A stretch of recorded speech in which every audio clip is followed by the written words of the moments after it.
नमस्कार दोस्तों, स्वागत है आप सभी का आपके अपने YouTube channel Shyam classes study. आज की इस वीडियो में लेकर पुस्तक और उनके लेखक से बनने वाले 37 महत्वपूर्ण प्रश्न जो आने वाली यूपी पुलिस की परीक्षा के लिए आपके लिए अत्यंत महत्वपूर्ण है। तो इस प्रैक्टिस सेट को पूरा करने के बाद आपको अपना स्कोर कमेंट बॉक्स में साथ में अपने जिले का नाम भी बताना। आशा नहीं, मुझे आपसे पूरी उम्मीद है कि आप सभी लोग ऐसा जरूर करेंगे। इस प्रैक्टिस सेट को पूरा करने के बाद इसे आप अपने सभी छोटे भाइयों बहनों के पास ज़रूर शेयर कर दीजिएगा, जिससे वो भी लोग इसे लगाएं और उन्हें भी अपनी तैयारी का पता लग जाए कि उनकी तैयारी यूपी पुलिस के लिए कितनी चल रही है। मैं बता दूं, मैं अपने चैनल पर लगातार आपको प्रैक्टिस सेट करवा रहा हूँ जो आपके लिए अत्यंत और रामबाण साबित होंगे जब भी आप यूपी पुलिस का एग्ज़ाम देने जाएँ, क्योंकि आप जानते हैं कि 15 जुलाई तक आपका यूपी पुलिस का नोटिफिकेशन जारी कर दिया जाएगा। तो चलिए शुरू करते हैं आज का अपना 37 प्रश्नों का महत्वपूर्ण प्रैक्टिस सेट। तो क्वेश्चन है आपके सामने, निम्नलिखित में से कौन सा हिंदी साहित्य का काल विभाजन नहीं है। तो हिंदी साहित्य का काल विभाजन कौन सा नहीं है ये आपको बताना है। तो ये नहीं है, संयुक्त काल है, तो ये हिंदी साहित्य का काल विभाजन नहीं है। ऑप्शन नंबर डी इसका राइट आंसर हो जाएगा। क्वेश्चन नंबर अगला है आपके सामने, सुमित्रा नंदन पंत को किस कृति पर ज्ञानपीठ पुरस्कार मिला है। तो किस कृति पर सुमित्रा नंदन पंत को ज्ञानपीठ पुरस्कार मिला है। तो ये ने मिला है चिदम्बरा रचना के लिए। ऑप्शन नंबर डी इसका राइट आंसर हो जाएगा। नेक्स्ट क्वेश्चन है आपके सामने, इनमें से कौन भक्तिकालीन कवि नहीं है। तो इनमें से कौन भक्तिकालीन कवि नहीं है ये आपको बताना है। तो इनमें से बिहारी हैं, ये भक्तिकालीन कवि नहीं है। ऑप्शन नंबर ए इसका राइट आंसर हो जाएगा। नेक्स्ट क्वेश्चन है आपके सामने, हंस पत्रिका के संपादक थे। तो यानी हंस पत्रिका के संपादक कौन थे। तो हंस पत्रिका के संपादक थे प्रेमचंद्र। ऑप्शन नंबर ए इसका राइट आंसर हो जाएगा। क्वेश्चन नंबर अगला है आपके सामने, दिए गए विकल्पों में से निर्गुण भक्ति काव्य के प्रमुख कवि कौन हैं। तो निर्गुण भक्ति काव्य के प्रमुख कवि, तो ये प्रमुख कवि हैं कबीर। ऑप्शन नंबर सी इसका राइट आंसर हो जाएगा। क्वेश्चन नंबर अगला आपके सामने, पृथ्वीराज रासो किस काल की रचना है। तो पृथ्वीराज रासो है कौन से काल की रचना। तो ये रचना है आदिकाल की। ऑप्शन नंबर डी इसका राइट आंसर हो जाएगा। अगला क्वेश्चन है आपके सामने, हीरामन सुआ का उल्लेख आता है। तो हीरामन सुआ का उल्लेख किस में आता है। तो इसका उल्लेख आता है पद्मावत में। ऑप्शन नंबर बी इसका राइट आंसर हो जाएगा। क्वेश्चन आप देख रहे हैं कि प्रीवियस ईयर क्वेश्चन है जो आपके लिए अत्यंत महत्वपूर्ण है।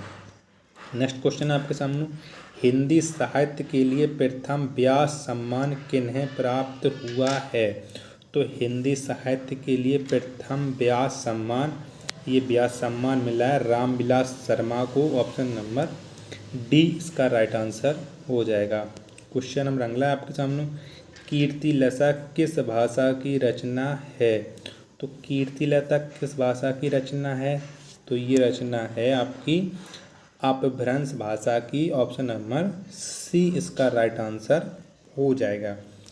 नेक्स्ट क्वेश्चन है आपके सामने, सूरदास की कृतियों की भाषा कौन सी है। तो सूरदास की कृतियों की भाषा कौन सी है। तो सूरदास की कृतियों की भाषा है ब्रज भाषा। ऑप्शन नंबर सी इसका राइट आंसर हो जाएगा। अगला प्रश्न है आपके सामने, खड़ी बोली का प्रथम महाकाव्य कौन सा था। तो खड़ी बोली का प्रथम महाकाव्य कौन सा था। तो प्रथम महाकाव्य था प्रिय प्रवास। ऑप्शन नंबर सी इसका राइट आंसर हो जाएगा। नेक्स्ट क्वेश्चन है आपके सामने, राम वृक्ष बेनीपुर की रचना माटी की मूरत किस साहित्यिक विधा से संबंधित है। तो किस साहित्यिक विधा से संबंधित है। तो ये संबंधित है रेखा चित्र से। ऑप्शन नंबर डी इसका राइट आंसर हो जाएगा। क्वेश्चन नंबर अगला है आपके सामने, जयशंकर प्रसाद नामक महाकाव्य के लेखक हैं। तो जयशंकर प्रसाद नामक महाकाव्य किसने लिखा ये आपको बताना है। तो फटाफट इसका आपको जवाब कमेंट बॉक्स में दीजिएगा कि इसका राइट आंसर क्या हो सकता है। तो इसका right answer Bhatt Kedar. Option number ए इसका राइट आंसर हो जाएगा। क्वेश्चन नंबर अगला है आपके सामने, भारतेंदु हरिश्चंद्र का कौन सा नाटक बंगला भाषा से अनुदित है? तो कौन सा नाटक है भारतेंदु हरिश्चंद्र का बंगला नाटक से? तो ये नाटक है विद्या सुंदर। ऑप्शन नंबर सी इसका राइट आंसर हो जाएगा। क्वेश्चन नंबर अगला है आपके सामने, ठिठुरता हुआ गणतंत्र इस व्यंग संग्रह के व्यंग्यकार हैं? तो ठिठुरता हुआ गणतंत्र इस व्यंग संग्रह के व्यंग्यकार हैं Harishankar Parsai. Option number B इसका राइट आंसर हो जाएगा। क्वेश्चन नंबर अगला आपके सामने, निम्नलिखित में से कौन सा ज्ञानाश्रयी शाखा के कवि हैं? तो ज्ञानाश्रयी शाखा के कवि कौन से हैं? तो इस शाखा के कवि हैं कबीरदास। ऑप्शन नंबर सी इसका राइट आंसर हो जाएगा। क्वेश्चन नंबर अगला है आपके सामने, मैथिली शरण गुप्त का संबंध आधुनिक काल के किस युग से है? तो मैथिली शरण गुप्त का संबंध आधुनिक काल के द्विवेदी युग से है। ऑप्शन नंबर ए इसका राइट आंसर हो जाएगा। क्वेश्चन नंबर अगला आपके सामने, मुगल बादशाह शाहजहां ने किस कवि को महाकवि राय की पदवी दी थी? तो मुगल बादशाह शाहजहां ने किसे महाकवि राय की पदवी दी थी? तो ये पदवी दी थी इन्होंने सुंदर को। ऑप्शन नंबर ये सी है, तो इसका ये सी राइट आंसर हो जाएगा। Option number C. Next question आपके सामने, निम्नलिखित निबंध संग्रहों को उनके लेखकों के साथ मिलान कीजिएगा और दिए गए कूट से सही उत्तर का मिलान करना है। तो आपको उनका मिलान करना है। तो मैंने सिल पहुँचा, ये किसने लिखी है? तो ये लिखी रचना है, किसने लिखी है? तो ये रचना लिखी है विद्यानिवास मिश्र ने। पहला का चौथा से मिलान हो जाएगा। सुनो भाई साधो, ये किसने लिखी है? तो ये लिखी है हरिशंकर परसाई ने। तो बी का एक हो जाएगा। शिखरों के सेतु, तो ये रचना लिखी है शिव प्रसाद सिंह ने। ऑप्शन नंबर दूसरा से इसका मिलान हो जाएगा। रस आखेट, ये लिखी है कुबेरनाथ राय ने। इसका तीसरा आंसर हो जाएगा। तो इसका हो जाएगा पहले का चौथा। किस में है पहले का चौथा? देख लीजिएगा। तो पहले का चौथा पहला में है, बी में और चौथा में। तो डी का तीसरा, ये सी में और बी में है। तो बी का पहला था, तो बी का पहला है। ऑप्शन नंबर बी इसका राइट आंसर हो जाएगा। अगला क्वेश्चन है आपके सामने, तुलसी की कौन सी काव्य रचना ब्रज भाषा में है? तो कौन सी रचना तुलसी की काव्य रचना जो ब्रज भाषा में है? तो ये चारों जो रचना है ये तुलसी की ब्रज भाषा में। तो इसके चारों ऑप्शन राइट हो जाएंगे। Option number A B C D इसके राइट आंसर हो जाएंगे। क्वेश्चन नंबर अगला के निम्नलिखित में से कौन सी रचना मैथिली शरण गुप्त कृत नहीं है? यानी कौन सी रचना है जो मैथिली शरण गुप्त ने नहीं लिखी है? तो ये जो नील देवी रचना है ये मैथिली शरण गुप्त ने नहीं लिखी है। ऑप्शन नंबर बी इसका राइट आंसर हो जाएगा। क्वेश्चन नंबर अगला आपके सामने, पुस्तक हवा में हस्ताक्षर किस साहित्यकार की रचना है? तो पुस्तक हवा में हस्ताक्षर ये हैं doctor Kailash Vajpeyi. Option number B इसका राइट आंसर हो जाएगा।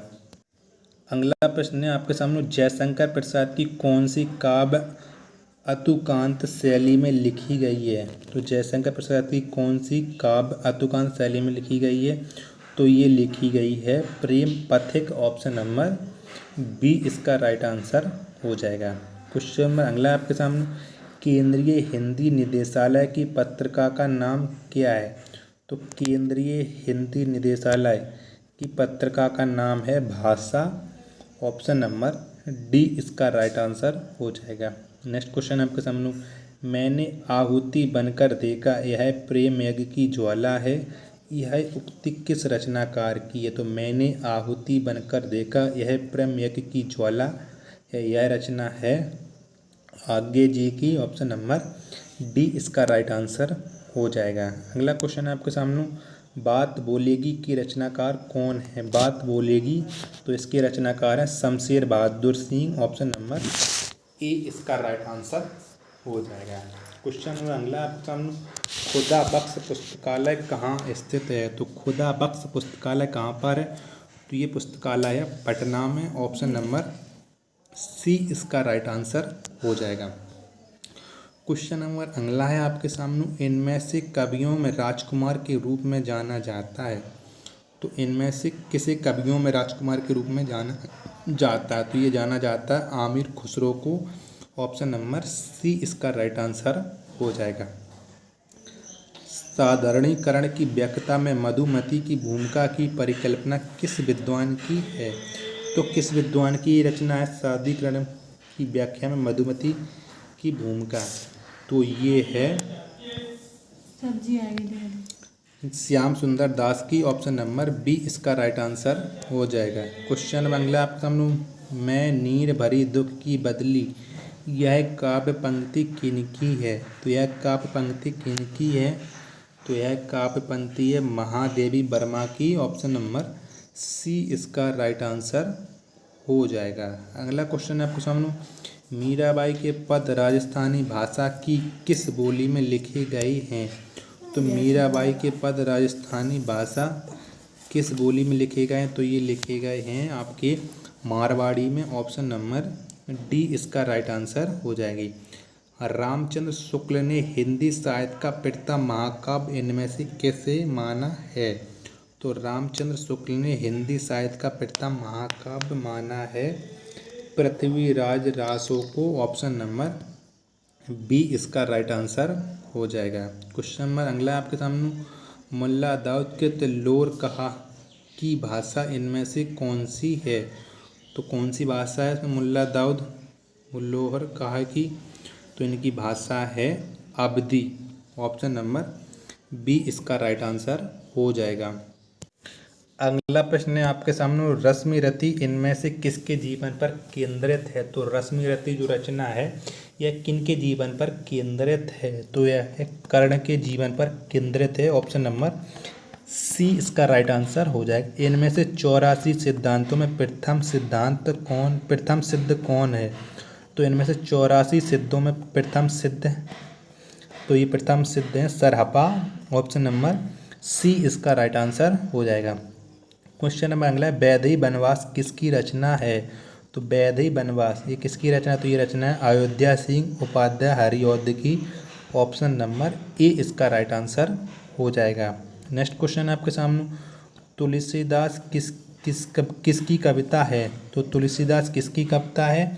तो तुलसीदास ये कविता है सूर्यकांत त्रिपाठी निराला की। ऑप्शन नंबर बी इसका राइट आंसर हो जाएगा। तो आप बताइए कि आपने इस प्रैक्टिस सेट में कितने प्रश्न सही किए हैं और आपको ये वीडियो कैसी लगी। अगर आपको ये वीडियो पसंद आई हो तो वीडियो को आप लाइक कर दीजिएगा। चैनल को आपने अभी तक सब्सक्राइब नहीं किया तो चैनल को ज़रूर सब्सक्राइब कर लीजिएगा। मिलते हैं अपन नेक्स्ट प्रैक्टिस सेट में, तब तक के लिए धन्यवाद। जय हिंद प्यारे साथियों।